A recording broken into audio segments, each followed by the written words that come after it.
¿Cómo están? Sean bienvenidos a un nuevo episodio de Fútbol Neto, ¿sí? Este espacio donde siempre intentamos ir descubriendo cosas nuevas de esta apasionante industria del fútbol. Ya episodio 22, recorriendo esta segunda temporada de Neto, y hoy tenemos, la verdad, una charla muy especial con un invitado muy especial para entender el porqué de uno de los mejores clubes o de uno de los clubes de mejor presente deportivo y también institucional en la Argentina, y el porqué también de ciertos roles y del nombre de ciertos roles en el fútbol. Así que no voy a demorar mucho más. Rápidamente presento a mis compañeros, al señor Pablo Sarinelli. Pablo, ¿cómo estás? ¿Qué tal, Jorge? Bueno, muy feliz después del primer tramo de alegría que fue haber vuelto, de las repercusiones y de un episodio muy oportuno por el presidente del club, pero también habiendo hecho el anterior un episodio sobre dirección deportiva, para hablar ahora de dirección de fútbol y cuáles son las diferencias, porque hay como mucha confusión en la industria. Exactamente, sí. Señor Manu Simón. Jorge, ¿Cómo está, querido? Manu? Bien, ¿Todo bien? todo tranquilo. Me cuesta decirle señor, porque pero bueno, ese que nos baja el promedio de edad en Fútbol Neto, así que no, un crack total, Manu. Y como decía Pablo, agradecemos a mucha gente, ¿sí? Uno no se deja de sorprender. A veces suena autobombo, algo que a mí mucho no me gusta, pero a veces uno no se deja de sorprender, sobre todo de la repercusión dentro del ámbito del fútbol. Así que es la verdad, lo agradecemos todos, porque un poco era la idea de Fútbol Neto. Así que rápidamente nos metemos en este episodio y con respecto a algo que marcaba Pablo, voy a presentar a nuestro invitado, que es Sebastián Pay, director de fútbol de Vélez. Así que, Sebastián, gracias por venir. Un gusto, gracias por la invitación. Gracias, Jorge, Manu, Pablo. Para mí es un placer estar acá y bueno, espero que tengamos una linda charla de aprendizaje para todos. Seguramente nosotros aprendamos mucho de vos, porque es lo que nos suele suceder y también en parte nos alegra. Bueno, voy rápido a lo que decía Pablo. Es tanto término que hay hoy, tanto cargo, que se habla de director deportivo, de manager, de secretario deportivo. ¿Qué es ser director de fútbol? ¿Qué es tu cargo en Vélez? Bueno, era para entender de inicio el lenguaje y conceptos.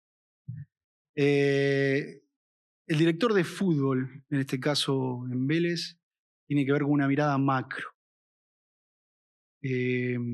Nosotros, desde el fútbol infantil, que es la puerta de ingreso, después de ser jugador, en un proceso creces hacia juvenil, reserva y primer equipo, y termina en profesional.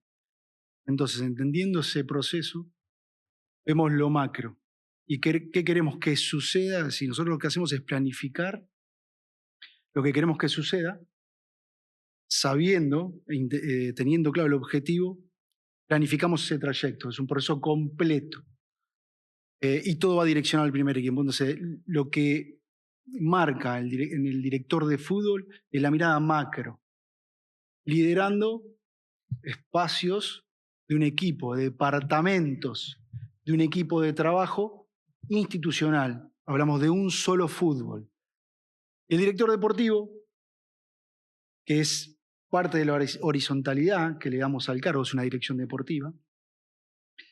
El director deportivo, hoy, que tengo el placer de trabajar con Ricky Álvarez, en el cual está mucho más cerca del primer equipo, también tiene que ver con, el concepto de los cargos también lo da la impronta de cada persona, ¿no?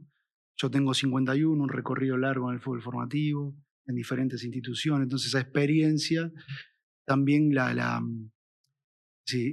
volcamos esa experiencia en nuestra planificación.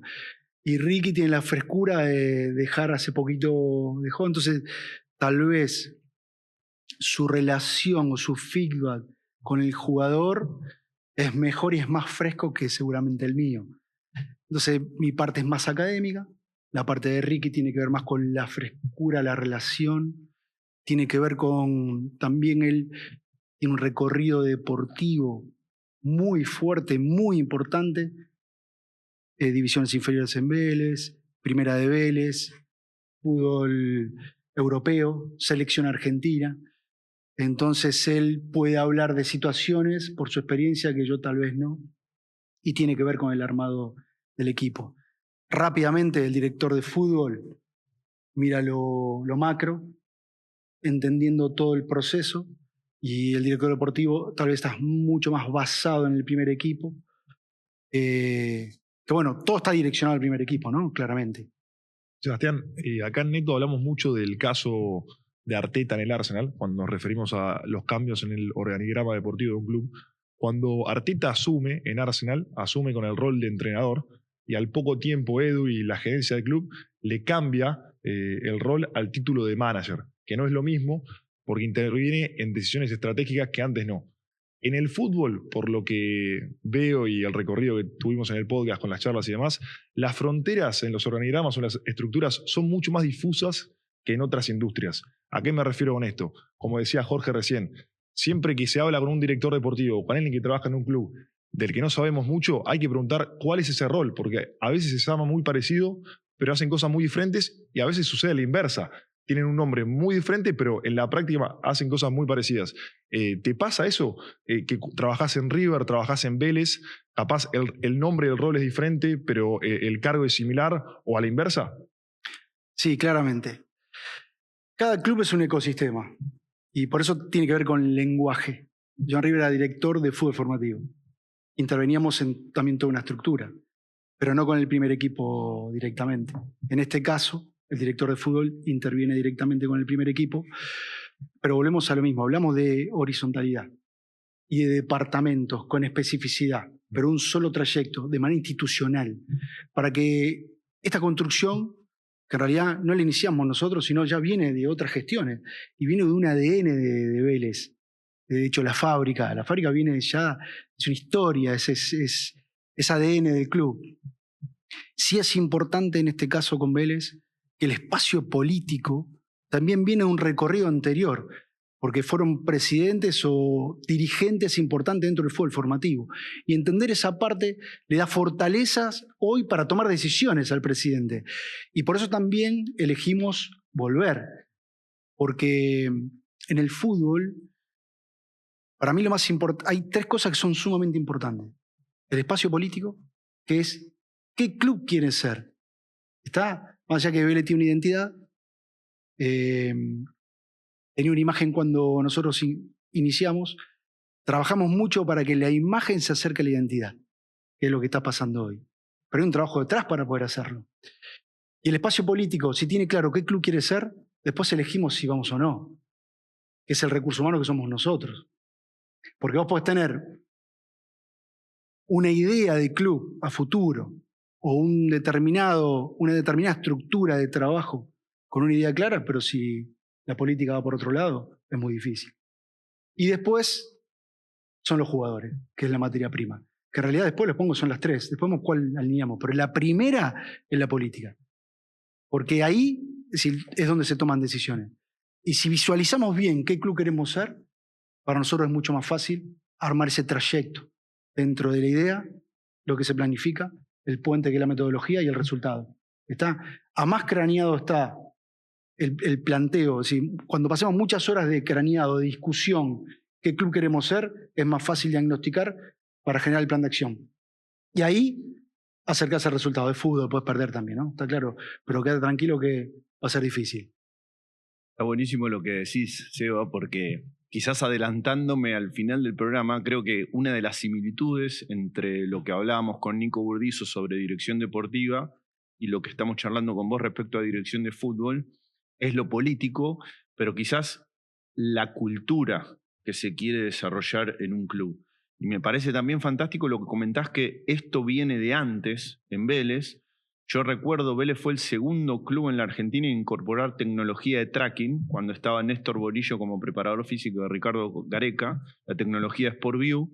El primero había sido Boca, con un frustrado intento de desarrollar tecnología con la compañía Misco, y él lo que decía era, su interés principal era, a partir del análisis de rendimiento físico del plantel profesional, poder establecer un perfil del jugador Vélez de primera división por posición, y que eso después fuese una cultura hacia abajo. Entonces, entender qué es lo que hacemos como primer equipo para poder formar futbolistas que vayan en esa línea, ¿no?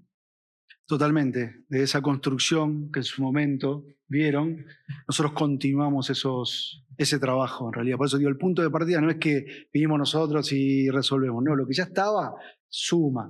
Ahora hay que hacer un diagnóstico claro de lo que tenemos para seguir creciendo. Yo tengo una anécdota de un presidente que me dijo en un momento, che, Seba, estamos bien, ¿para qué más? Y ese fue el retroceso, ¿no?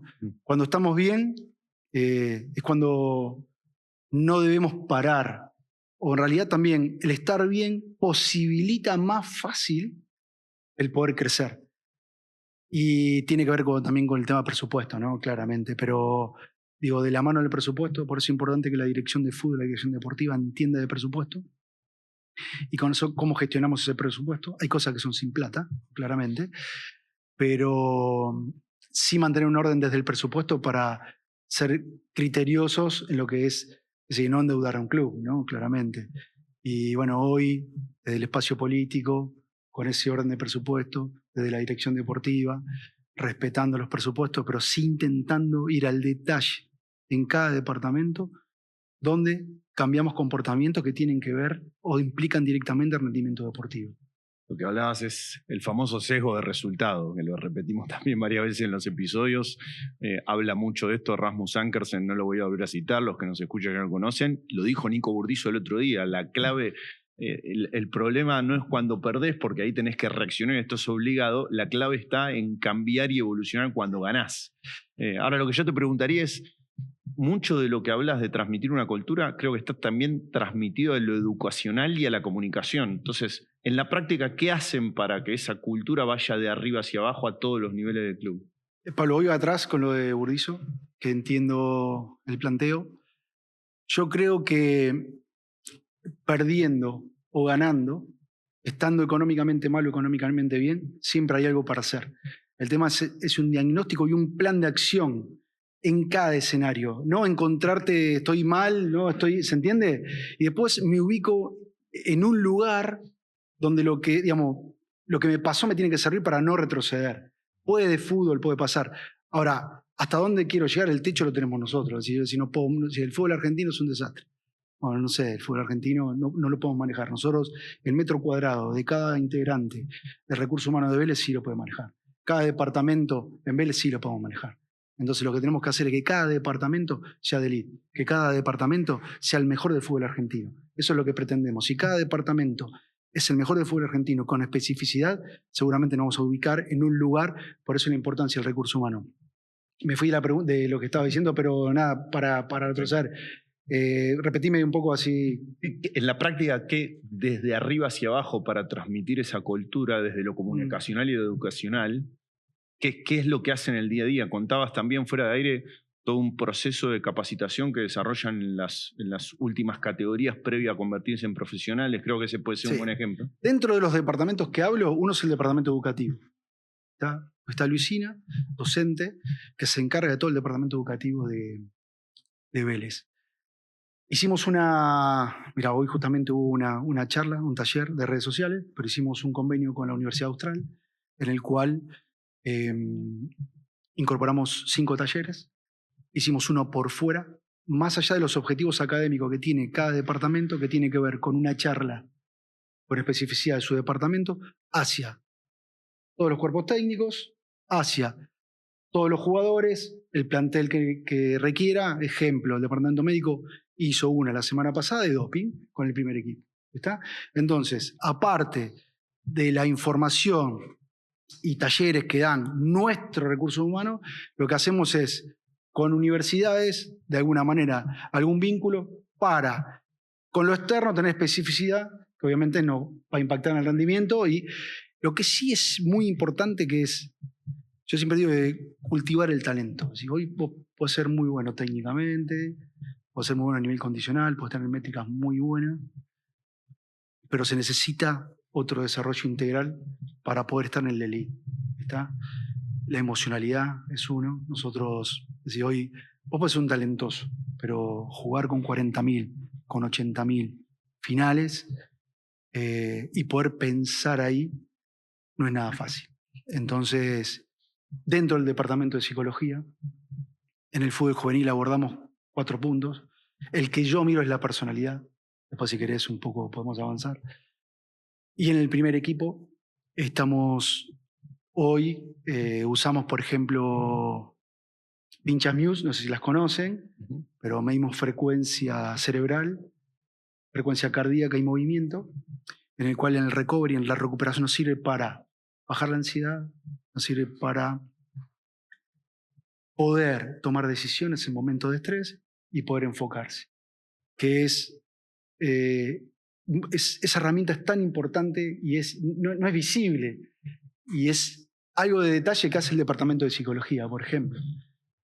A futuro nos queda ver lo del sueño. En el fútbol infantil, trabajamos en el fútbol infantil mucho con la familia. Pensar que lo poco que podemos hacer y lo que a veces no alcanzamos a hacer, ¿no? Pero sí hay un departamento que está abocado a la emocionalidad y al bienestar en el fútbol infantil, en el fútbol juvenil y en el fútbol profesional. Porque el aprendizaje está siempre. Y entendemos que cada jugador tiene su mejor versión cuando a nivel educativo tiene aprendizaje significativo de incorporar, más allá de lo que pasa en los 90, ¿no? Poder entender.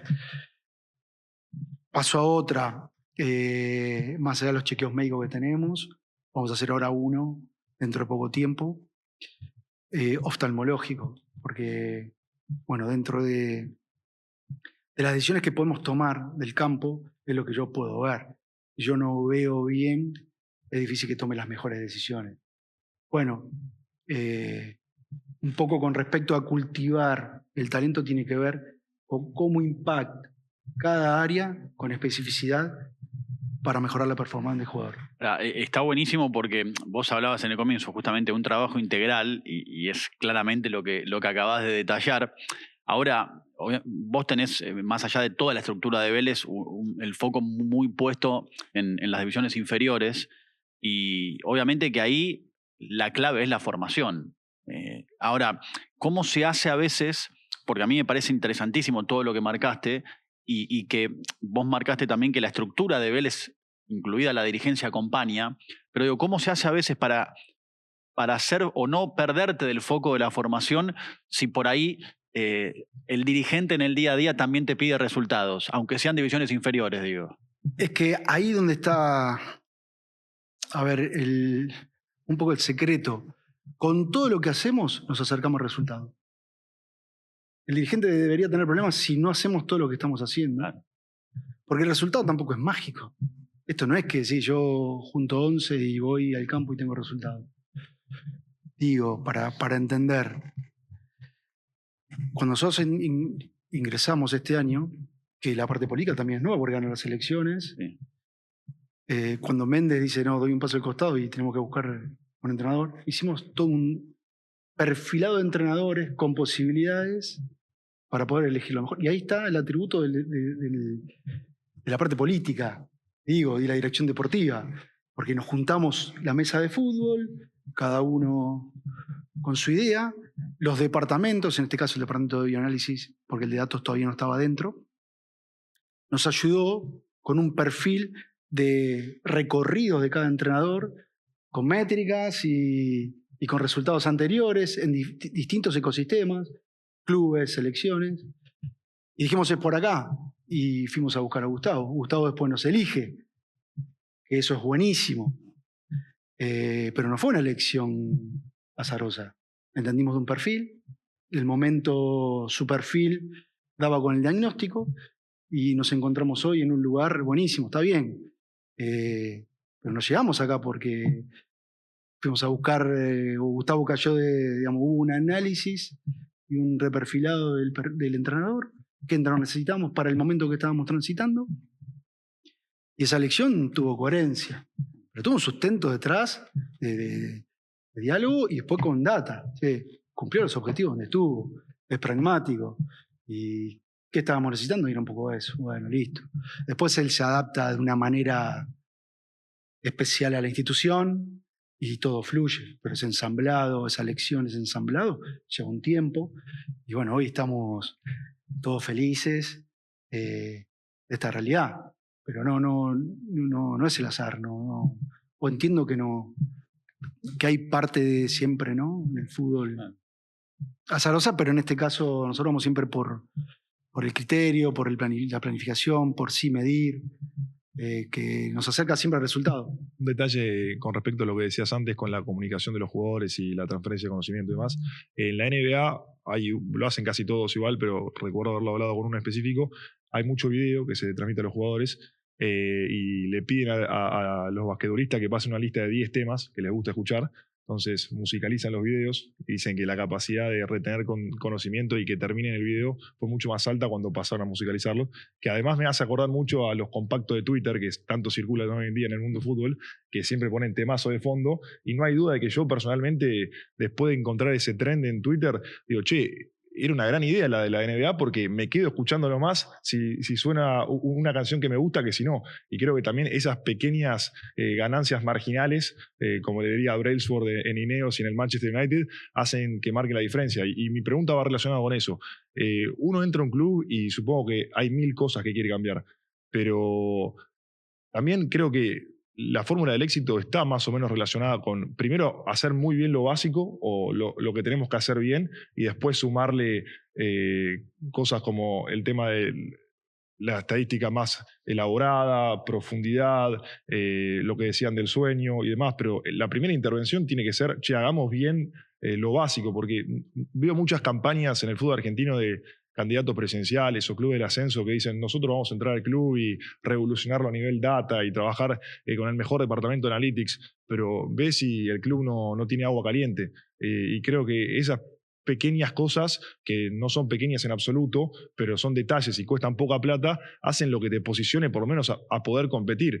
La de los datos y modelo Brighton y Brentford, que también nos ha pasado a todos los que estamos en esta mesa y hacemos neto de que nos han llamado, che, ¿qué se tiene que hacer para poder aplicar el modelo Brighton o Brentford en Argentina?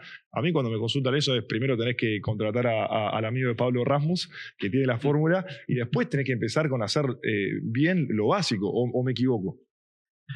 Manu, a ver ahí, ¿qué sería lo básico? Porque hablamos de básico y habría que ver qué es lo básico. Lo que sí tengo claro que el crecimiento va acompañado de una evolución edilicia también, porque eso te pone un techo en el rendimiento. El primer equipo, digamos, es un ecosistema, así, toda una estructura de un club, todo va direccionado al primer equipo. Ahora, ¿cómo direccionamos al primer equipo? Tiene que ver con esto básico que decís, que después vemos, si querés yo te cuento cómo es lo metodológico para llegar al primer equipo. Porque, digamos, a ver, hoy Gustavo no puede desenfocarse en trabajar situaciones que deberían estar ya con algún registro o con algún nivel de rendimiento como para que él no pierda el tiempo, ¿no? Pero después, esto es individual. Algunos llegan mejor en una cosa, otros en otra. Pero sí en el primer equipo hay un espacio, digamos, se sigue creciendo. No es que Jorge es profesional y ahí... No, porque también a ver, lo podemos ver. El Otamendi de Vélez no es el Otamendi que hizo recorrido en Europa de selección argentina ahora, digamos, ¿no? Todos de alguna manera, a nivel cronológico, madurativo, vamos creciendo y vamos mejorando ya una cuestión por edad. Después se ve qué nos ingresan a cada uno de nosotros o qué posibilidades tuvimos también en el club donde nos formamos o en el club donde toca ser primer equipo. Pero el aprendizaje siempre sigue estando, ¿no? Uno nunca termina de aprender. Digo, para no entender que hasta acá y lo que no lograste hasta ahí, no. Y después son procesos individuales, por eso los tiempos biológicos, la maduración y la receptividad, hablamos de mucho de receptividad, tiene que ver con lo cognitivo, es decir, qué tanto estás dispuesto a seguir aprendiendo o qué tanto estás dispuesto a un techo. Pero ahí está donde el técnico, el médico, el psicólogo, el recurso humano que vos quieras, tenga la habilidad de entender lo que está pasando para poder impactar. Nosotros hablamos de 3 planes. Uno tiene que ver con el desarrollo, que es el individual, que para mí es el más importante. Es, ¿qué necesita Jorge en este momento para ser mejor y tener mejor rendimiento? ¿Qué necesita Manu? Seguramente lo que necesitas vos no es lo de Jorge, y lo de Pablo tampoco. Pero es un equipo. Está entonces... Debe haber un plan de acción, mirá que esto es dificilísimo, 35 jugadores abajo en cada división, y tiene que haber un plan de acción para cada uno de ellos. Muy difícil para el entrenador, muy difícil para el médico, muy difícil para todos, pero hay que hacerlo. Después hay un plan que es el propio, que es el equipo. ¿Qué necesitamos como equipo para elevar el rendimiento? dentro de lo cronológico, si sos infantil, si sos juvenil, dentro de lo madurativo, que también hay que entender, entre 11 y 15 pasan cosas distintas, y en el primer equipo. ¿Está? Y después el rival, que es lo que también nos dedicamos a ver. ¿Qué está haciendo el rival? Que nosotros no. ¿Qué hace el rival? Que mejora el rendimiento que nosotros no. En el fútbol sin rival no puedes jugar. Que el rival te enseña cada día y aprender del rival lo que propone, pero no solo en el primer equipo. Pues el primer equipo lleva un cuerpo técnico que se encarga no solo a nivel institucional para que lleguen a ese primer equipo y entender lo que el rival propone para aprender, y abajo, con los cuerpos técnicos, analizar, che, ¿qué me propone Independiente en este partido? ¿Qué me propone San Lorenzo en este partido? ¿Qué me propone River en este partido? Y de ahí aprender lo que el rival está haciendo. Y si hay algo que el rival está haciendo dentro del área médica que nosotros no, dentro del área psicológica que nosotros no, dentro de la educación que nosotros no, buscar y ver para empezar a hacerlo. Es decir, esa es la evolución constante. Dentro de esos 3 planes nos queda todo incluido. Por eso lo planificamos, ¿no?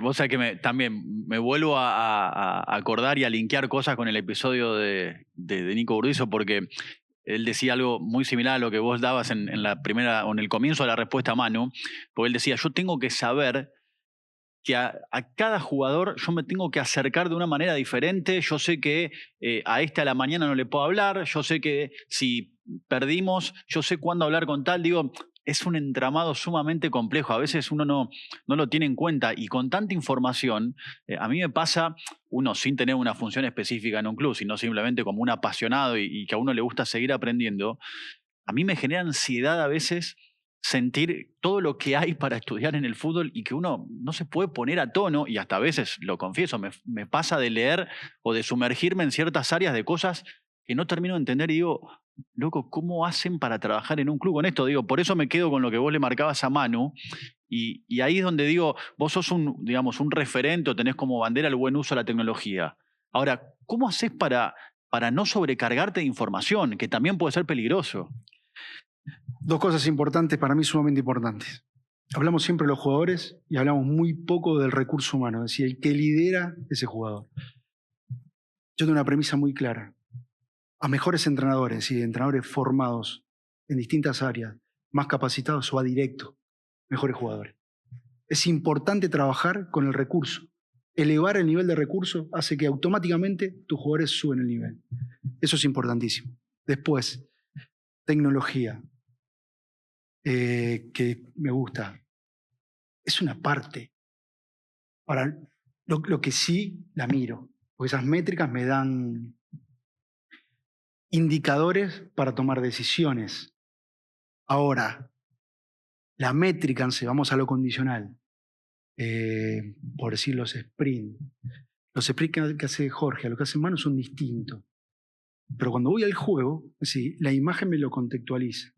Tal vez en el nivel condicional, los sprint que vos tenés, tal vez podés tener más sprint que Manu a la misma velocidad, pero Manu tiene más prestaciones productivas en el juego. Digo, ¿no? Entonces, la métrica condicional la contextualizamos con las imágenes. Y nosotros partimos de la metodología, que esto es decir, lo básico, que tiene que ver con las imágenes. ¿Por qué? El fútbol lo dividimos simple. Yo te digo la estructura infanto-juvenil. Primer equipo es otra cosa, ¿eh? ¿Cómo para que el jugador llegue con la mochila, con la mayor cantidad de herramientas posible, que si el entrenador del primer equipo necesita algo, él puede dar esa prestación? O le cueste menos, y si le cuesta, que la pueda aprender y esté receptivo. El fútbol lo dividimos en el tener y no tener. ¿Tengo la pelota o no la tengo? Mira qué fácil, la vuelvo a tener. Entonces la tengo o la tengo. Cuando la tengo, ¿qué hacemos? Cuando la tengo, ¿qué hacemos? Cuando la tengo, acordate, plan de desarrollo. Contenidos individuales y contenidos colectivos, pues un equipo, un deporte colectivo. Cuando no la tengo, contenidos individuales y contenido colectivo. Eso es lo básico. 50 contenidos. Vamos agregando y sacando. Después el lenguaje. Usamos un lenguaje determinado, ¿para qué? Para que toda la estructura entienda de lo que hacemos. Si Manu dirige la novena y vos dirigís la cuarta, el jugador de novena pone el cuarta y el octava, y cuando pasen de Manu a Pablo, el lenguaje sea el mismo.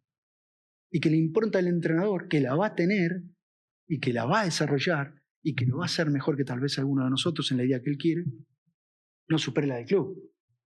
Y que le sume. Ahora la del club es el colegio. En novena necesitamos estos contenidos. En octavo esto, en cuarta esto, en reserva esto, y el primer equipo. Que la receta sea la misma, pero le sume su secreto. Y ahí está. Tampoco es receta.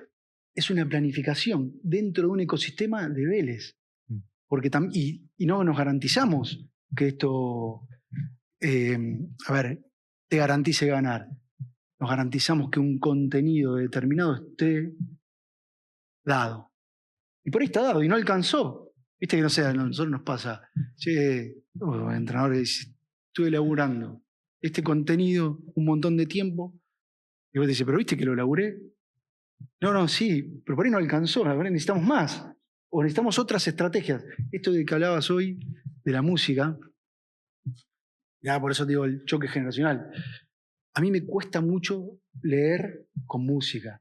Me está costando mucho, pero veo que hay alguien de mi departamento, dentro de los departamentos, que es el de Sportsign, que se dedica más a lo condicional. Cada vez que voy está trabajando con música. ¿Se entiende, no? Entonces, es cultural. Yo también, nosotros crecimos, yo soy una generación que el enfoque total es el silencio y como que no puedo, ¿no? Pero es cultural. Ahora esto evolucionó. Yo necesito gente, por eso lo de Ricky Álvarez en la dirección deportiva. Y hay cosas que lo hacen mucho mejor que yo y las va a hacer mejor que yo, porque es generacional. Porque tal vez esto, Manu, por ahí nos cuesta más a nosotros entender, o a vos, o a mí, la misma temática, pero porque somos distintas generaciones. Ahora, tal vez Jorge se relaciona, se vincula mejor y va a entender. Estoy más cercano a vos. Pero por eso digo, pero como estás cercano a mí vas a entender cómo... Pasa el tema del silencio, por eso me reía. Pero vas a entender más cómo lo estoy pensando, para que a él no le choque. Claro. Bueno, ¿Se entiende? Lo que pasa que ¿Se entiende, no? el mundo lamentablemente siempre tiene que ser binario, pareciera. Entonces, antes de la pandemia, la gente tenía que ir a la oficina.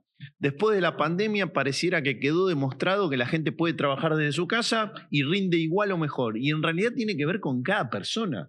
Imagínate un plantel de futbolistas profesionales y una estructura de fútbol formativo con cientos de futbolistas. Entonces ahí volvemos a lo que decías de la clave sobre el plan individual. Y lo otro que me parece clave, Seba, que vos lo dijiste, es que aún todo esto no garantiza un resultado. Porque yo lo que te iba a preguntar es, ojalá la respuesta fuese, porque te tenemos acá, Sebastián Pait, Ricky Álvarez y Gustavo Quinteros, pero Vélez, hace 12 meses, estaba peleando el descenso. Y de hecho se criticaba que lo fuese a pelear con juveniles.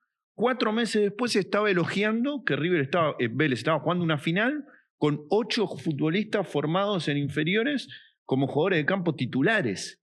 Y hoy es, por lo menos a día de hoy, escandalosamente el mejor equipo a nivel deportivo del fútbol argentino. Entonces, ¿cuál es la respuesta a por qué Vélez hizo un lavado de cara absoluto casi que con 6 meses de diferencia? Pablo, ahí por eso hay que entender de la política.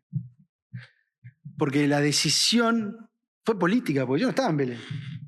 Es decir, la decisión política del club nos fue a buscar, porque nos conoce y sabe lo que nosotros pensamos. Perdón, pero en ese momento, sí había ciertas cosas, y vos lo confirmaste, como que ya venían de antes. No, por eso, porque ya trabajamos juntos en un momento. Entonces entendieron que tal vez, como lo pensamos en ese momento, podríamos sumar algo y salir de esa situación. Por eso te digo, la decisión política de, primero, nos van a buscar. Nosotros, Ricky, y después la decisión conjunta de buscar el entrenador que necesitamos en ese momento para salir de ese lugar donde estábamos. Pero no fue azaroso, eso es lo que, digamos, ¿se entiende? Sí. Ahora, que te puede salir mal, también te puede salir mal, porque es fútbol, no es tan lineal todo. Ahora, sí, lo académico o las métricas o el contenido o el argumento tiene que ver con el corto, con el mediano y con el largo plazo. Lo que estamos haciendo nosotros, que impactó en su momento, o con el jugador, que después necesita una adaptación, pero no es solo el corto plazo, es a mediano y largo. Lo que estamos haciendo nosotros tiene que ser sostenido en el tiempo. Después la política en el fútbol argentino, viste que cada 3 años, cada 4 en algunos clubes cambia la política, no, hicieron todo mal. Bueno, no tiene que ver con eso. Yo creo que hay una construcción que tiene que estar sostenida en el tiempo, que la parte política ahí debería tener la lucidez para entender al club y buscar lo mejor. Porque viste como en la política, yo de afuera, no, todos tienen buenas intenciones de la política. Uno cree que sí. Bueno, y todos tienen como diferentes aristas, y yo tengo cómo hacerlo, vos también, y Pero después como que se contrapone todo y vos sos bueno, yo soy malo. Bueno, nada, yo no voy por ahí. Entiendo de las buenas intenciones, pero sí entiendo de que el resultado se llega desde una planificación, desde un craneado, con tiempo, con especificidad, con especialistas, y hay que intervenir en el momento adecuado, con la herramienta adecuada, para impactar. Perdón, Seba, lo que estaba pensando con respecto a todo lo que hablamos recién, y hablaste mucho de la política, vino Burdizo la semana pasada, que trabajó en el fútbol europeo, trabajó en el fútbol argentino, y ¿qué pensás vos acerca de los agentes interesados que tiene el fútbol argentino comparado con el europeo, los famosos stakeholders? Porque cuando uno analiza el fútbol argentino, puede llegar a concluir que el dirigente o el que trabaja como funcionario en la parte fútbol termina estando más formado que un europeo para trabajar en más territorio, porque acá tiene que lidiar con la parte política del club, con los representantes que son más pesados que en Europa, con los socios, con la hinchada, con un montón de cuestiones, y encima los procesos acá son más cortos. ¿Qué pensás que tiene de mejor el dirigente o un cargo como el tuyo en el fútbol argentino, a diferencia del europeo, y qué tiene mucho por mejorar todavía? ¿En qué es mejor y en qué es peor? Yo creo que, digamos, ni mejor ni peor, es cultural. Es decir, tal vez en europeo le va a costar mucho trabajar acá y tal vez a nosotros también nos va a costar allá, pero tenemos adaptabilidad de esto, de diferentes escenarios con complejidades de la que te imagines, que hace que uno se desarrolle en eso heterogéneo. Para mí gestionar, ¿cómo te puedo decir? La pobreza, por decirte, ¿no? Pues hay cosas que son sin plata, digamos, que necesitamos ver estrategias, pero con un análisis profundo y hasta dónde. Porque yo digo, yo necesito esto. Necesito plataformas digitales para un montón de cosas que estamos usando, ahora necesito más, algunas más, ¿no? Que vamos a esperar que en algún momento van a venir. Ahora no las tengo. No porque no las tenga, dejo de hacer. Entonces, lo que hacemos es solucione con lo que tenemos. ¿Está? Hay un técnico de vóley muy reconocido que habla de soluciones con lo que tenemos. Y soluciones con lo que tenemos, esto es, no tengo esto y con esto no es que me impide, no, al contrario, lo que tengo, y en lo que tengo me baso y qué genero desde lo que tengo. Pero especificidad, evolución y hasta donde nos dé. Para no pongamos el techo de decir, no lo tengo, no puedo hacer. No, siempre se puede hacer. Siempre se puede hacer. Y en cualquier circunstancia. ¿Está? Después cultural. Lo que hacen en Europa, hoy, a ver, es difícil competir. Hablamos con los jugadores. Y nosotros tenemos jugadores juveniles. Esto es la materia prima muy buena. Por aristas del fútbol argentino, porque también adelantamos procesos, porque necesitamos vender. Hacemos cosas que en Europa serían imposibles de hacer, porque un Babi en Europa no la veo. Nosotros tenemos jugadores, para que entiendan. 2014, 2015, que en el Babi le pagan, ¿escuchaste? Le pagan para jugar. Juegan los sábados. Y no es que juegan un Babi, hoy juegan en 2 o en 3. Y es el sostén de la familia.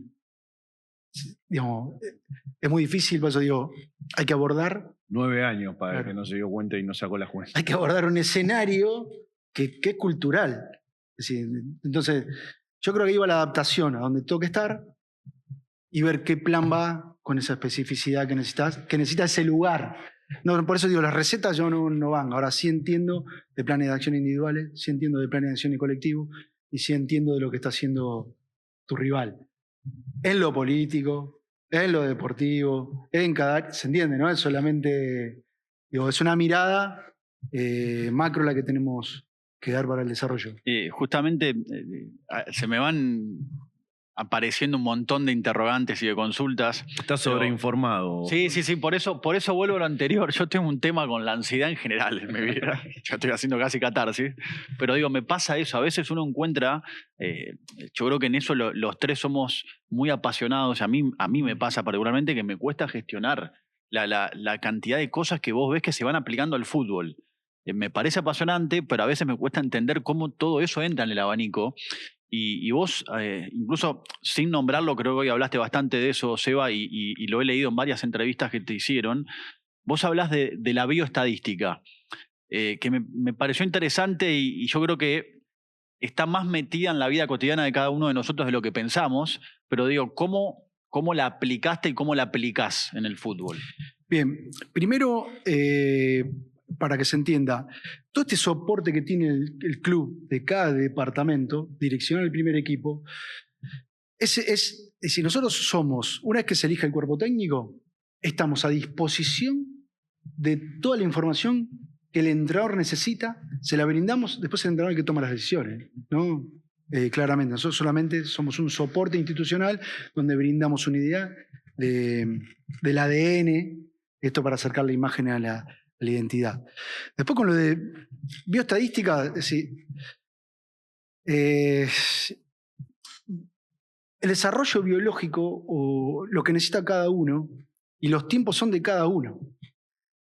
Nosotros antes decíamos, por decirte algo, todos los jugadores de décima, para que entiendas que es la última de infantil, la juvenil, tienen que estar con su familia, si no pueden no estar en una pensión, ¿no? En un momento determinado.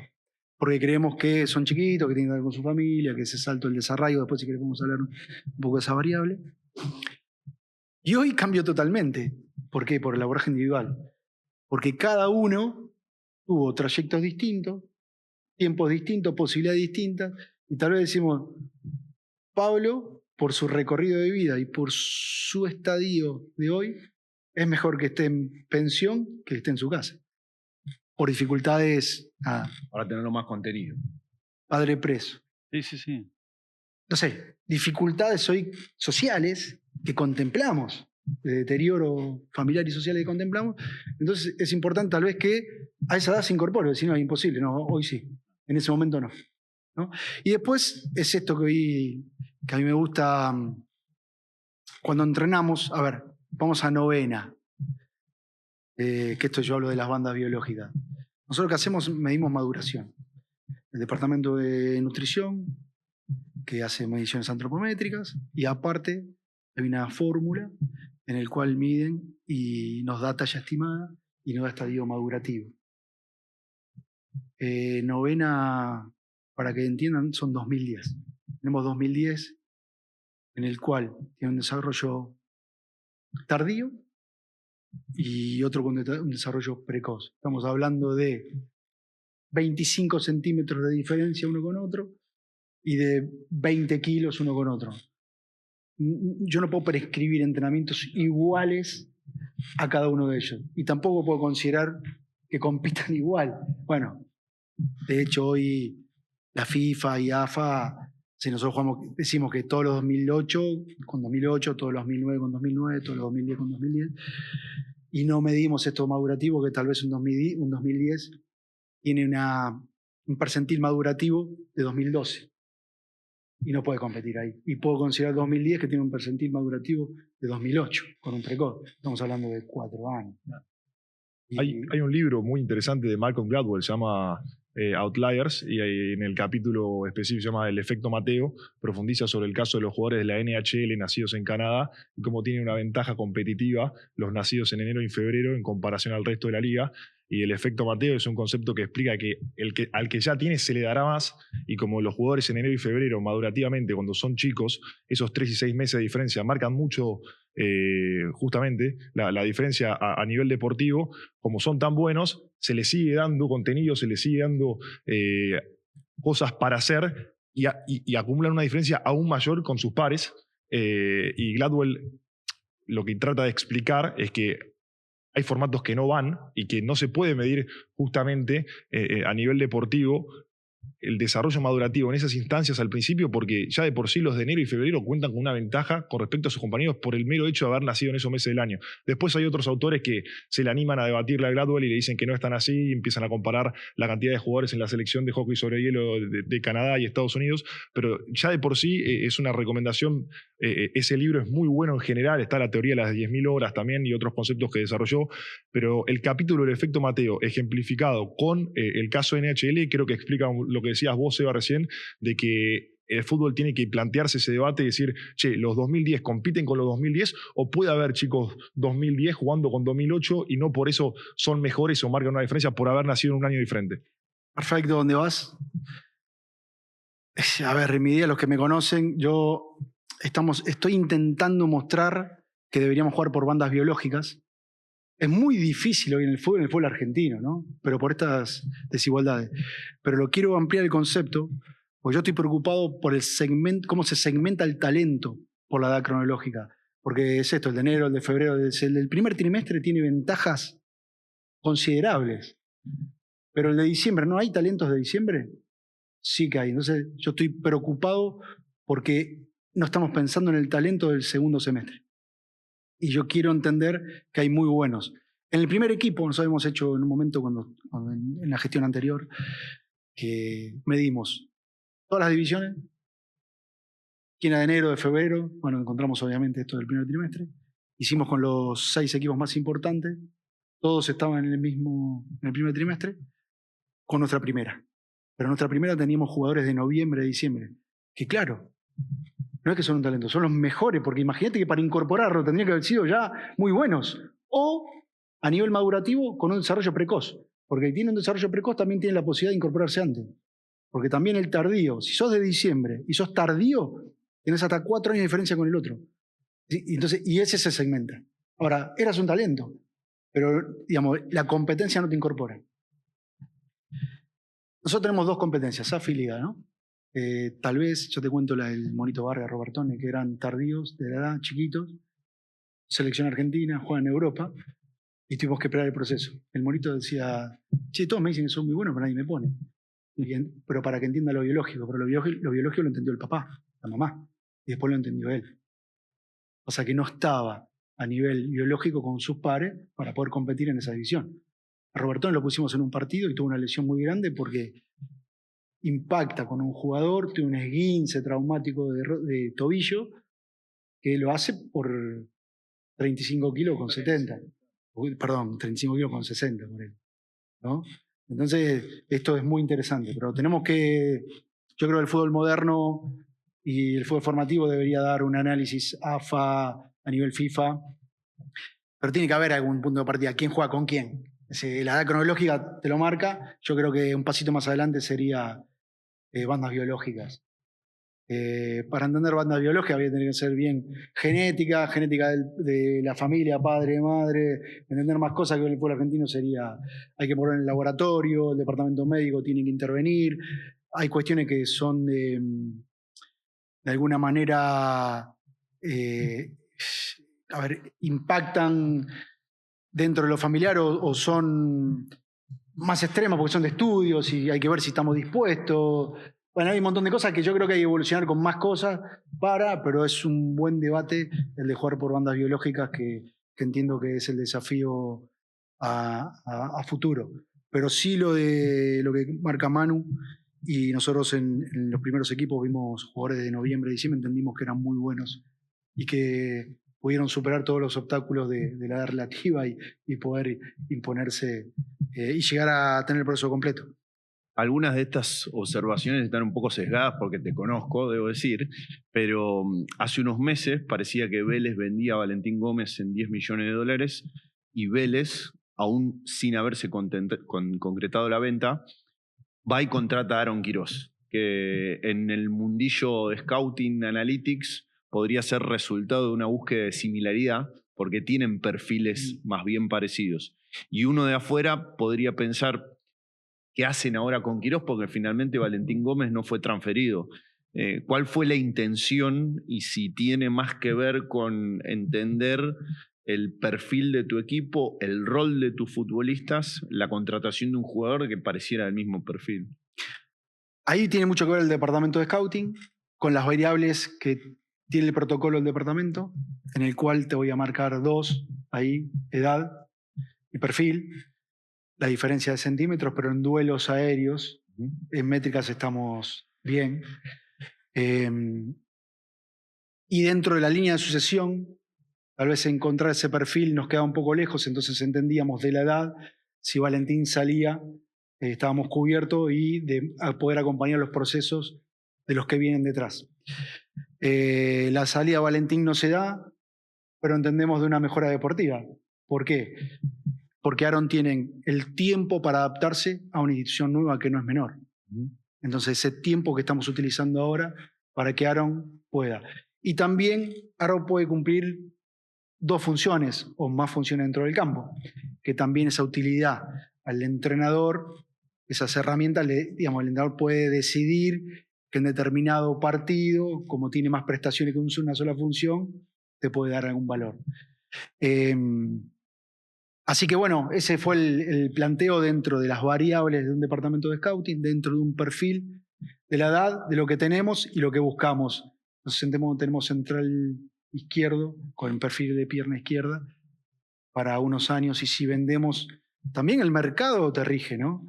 Entonces, lo que se perfila como venta o tal vez al mercado le interesa, si en algún momento nos toca vender, no deteriorar el plantel y ya tener en esa línea de tendencia el jugador que va a dar rendimiento y no deteriora el nivel o los resultados de esa posición y del equipo. En la planificación de la estructura deportiva plantel profesional, ¿tienen en la práctica un plan de sucesión para los componentes hoy que son los que más minutos tienen en el equipo titular?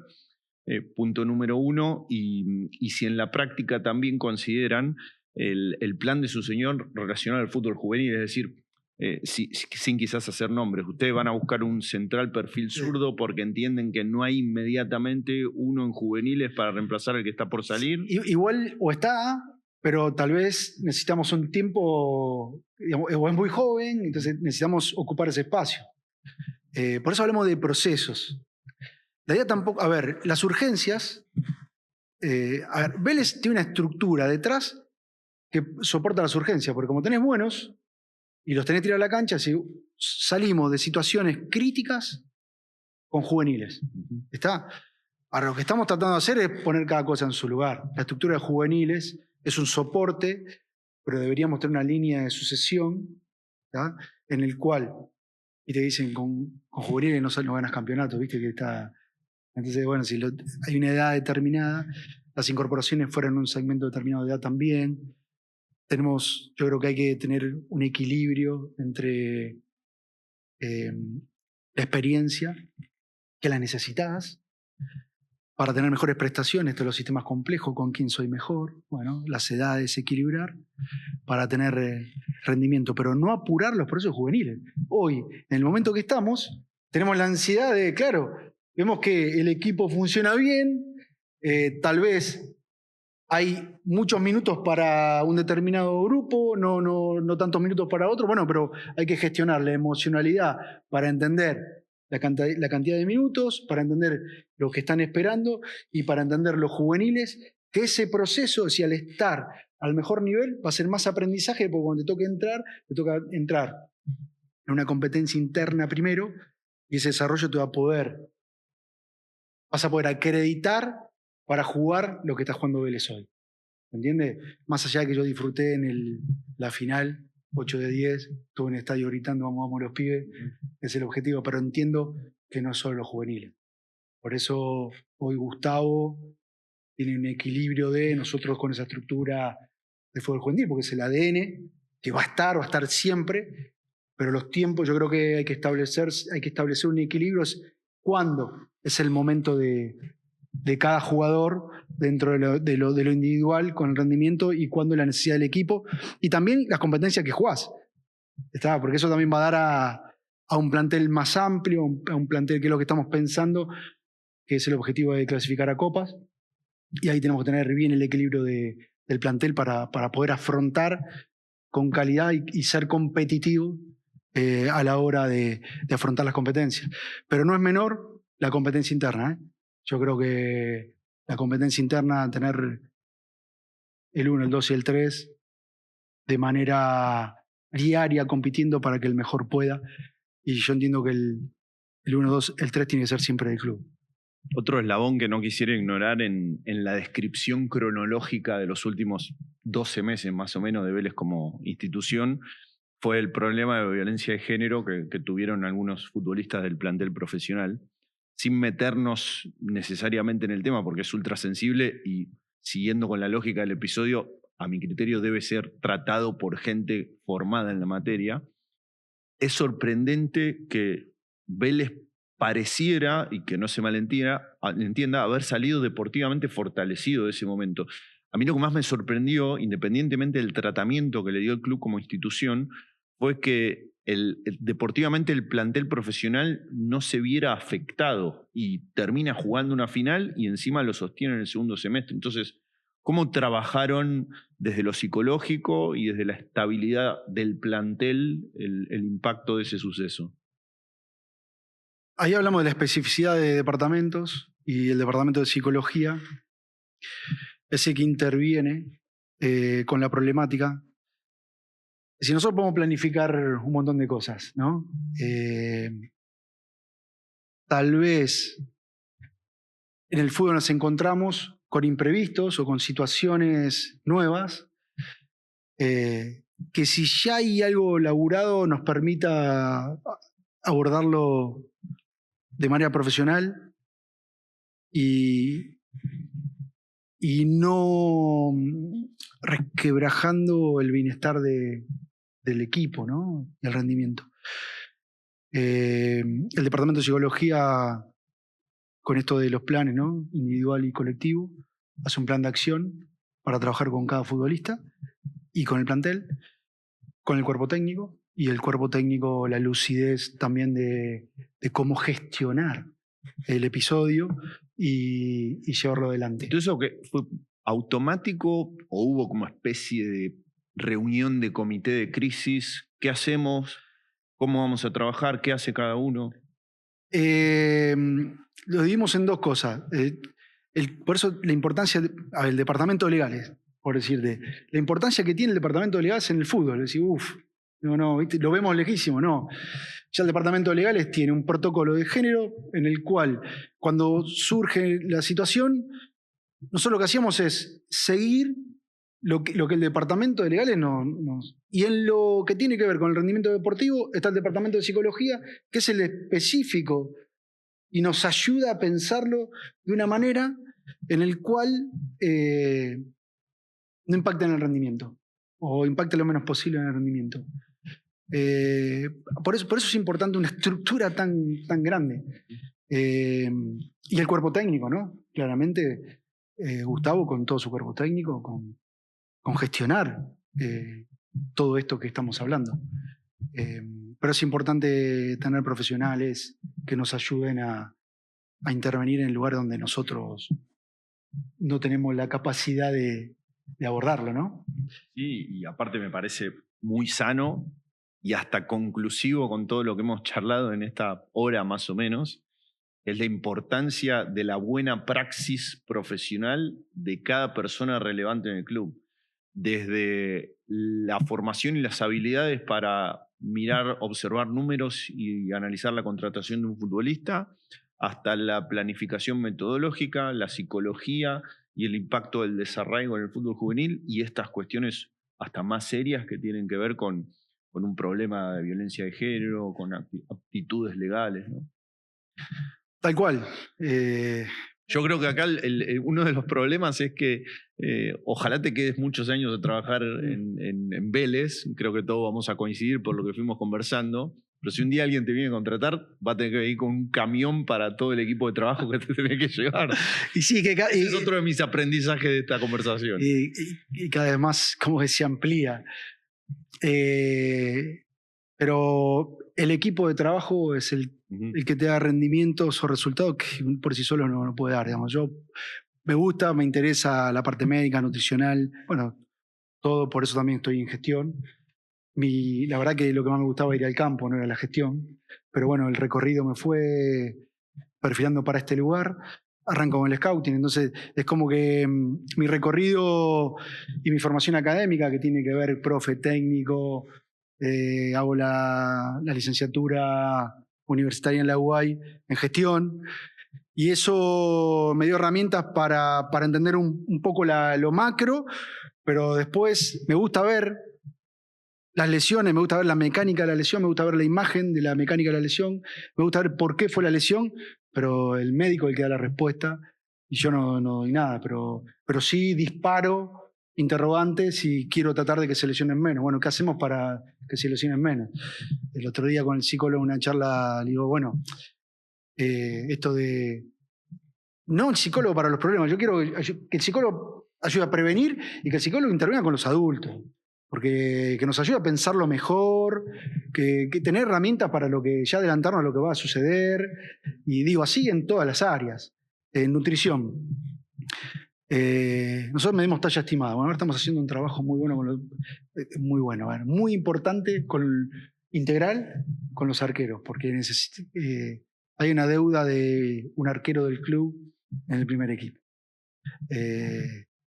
Nosotros en la fecha con Barracas hicimos un análisis de promedio de estatura de los arqueros de fútbol argentino de primera división, 1,86. Nosotros le incorporamos, tiene esa métrica. Ahora incorporamos a Randall, está por encima de esa métrica. Miramos para abajo, vemos talla estimada y tal vez aquí la captación. Entonces, ¿cuál es el biotipo para... ¿Cómo hacemos talla estimada? Creemos que es muy difícil y se puede hacer midiendo, bueno, sentado, parado. Podemos tener una talla estimada. Ahora lo que hacemos es, con especificidad, una vez que detectan, el departamento médico entra en acción, ve placa e interviene alguna más de manera con la familia para ver algo más y tomar alguna decisión un poquito más puntual en eso. Que aparte de que juegue bien, necesitamos estar dentro de una métrica. Ahora, ¿hay arqueros 1,80 m buenos? Sí. Sí. Ahora, el perfil del arquero, del mercado, de que se vende, porque después nosotros tenemos que vender también, entra en otro parámetro. Bueno, entonces, para ajustar a lo que el mercado necesita, necesitamos tener un aprendizaje de lo que está necesitando para armar ese producto. Entonces, bueno, de alguna manera estamos dando... Bueno, y te decía, envergadura, ¿no? Es decir, medimos centímetros, pero lo que es longitud de extremidades. Claro, después tenés que ver. Y ahí mezclamos con lo condicional. En plataforma de salto, medimos fuerza, salto vertical, salto horizontal, con algunas métricas más, pero para que llegue a esa talla estimada tiene que comer, es decir, las ingestas deben ser para llegar a esa talla estimada, porque por ahí si no tiene esa posibilidad, esa talla estimada se queda en el camino, porque lamentablemente no tiene la posibilidad de comer lo que tiene que comer en el momento de crecimiento. Digo, son tantas cosas, pero estamos preocupados, estamos ocupados en que el producto que llegue reúna lo que el mercado y el rendimiento que tiene que tener. Bueno, es difícil, ¿no? Pero estamos dando ese desafío para que entiendan un poquito de la importancia de cada departamento de manera institucional. Es decir, el profesional institucional. ¿Está? Que entiende del ADN, que entiende lo que buscamos, que entiende a largo plazo y que obviamente nos vamos a acercar a un resultado. Me refiero al resultado a tener un recurso, un material, una materia prima que el entrenador del primer equipo le sea fácil su idea. ¿Está? O que entiendan, esto también de la receptividad, que puedan entender lo que el entrenador necesita para tener el mejor rendimiento y obviamente el resultado. Bueno, me parece que queda claro el porqué del momento de Vélez. O sea, si todavía alguien cree que hay ciertas cosas que son por casualidad, bueno, allá él y cada uno sabrá cómo avanza en su equivocación, pero digo, uno analiza o escucha todo esto y es impresionante el trabajo, así que la verdad que es, por suerte, una vez más, sumamente fructífero. Seba, muchas gracias por venir, porque bueno, realmente me parece muy interesante todo lo que nos has contado y como por lo menos a mí me pasa casi siempre, me quedo con un montón de preguntas y de ganas de darle 3-4 horas más a la charla, pero bueno, te agradecemos mucho. A ustedes por el espacio, quiero aprovechar y valorar y agradecer al cuerpo técnico del primer equipo, presidente con todos sus vicepresidentes, está porque, ya te digo, esto es lo primero, lo político, que ellos decidieron qué club queremos ser, y a cada integrante o cada líder de espacio con todo su equipo de trabajo de todos los departamentos. Hermes Campo en Scouting, Juan Conseguiré con metodología, Juan Manuel Ingiardi en imágenes y videoanálisis, no me quiero olvidar ninguno, Ivo con Mariano Pisolio, lo que es toda la parte condicional, PFs, Y del departamento médico es Tumbo, pero con kinesiología, nutrición, bueno, todo lo que, psicología, todo lo que el departamento médico, y a nuestro futbolista. Porque el valor de la institución son los futbolistas. Es el valor. Y todo lo que hacemos es para hacer ese desarrollo. Y sin ellos el club no tendría... sería muy difícil sostenerlo, ¿no? Absolutamente. Bueno, y me parece muy interesante también para que el mundo del fútbol lo tome. Me gustó esto de debatir, empezar a pensar la competencia en cuestión de las bandas biológicas. Me parece muy interesante. Así que ojalá que sea algo que sea un comienzo. Seba, otra vez, muchísimas gracias. A ustedes. Bueno, nosotros nos vamos, la verdad, hemos disfrutado una vez más de este lindísimo espacio que es Fútbol Neto, y la verdad creo que más que nunca, hoy podemos decir que hemos hablado del fútbol de siempre en el idioma de hoy. Chao, hasta la próxima.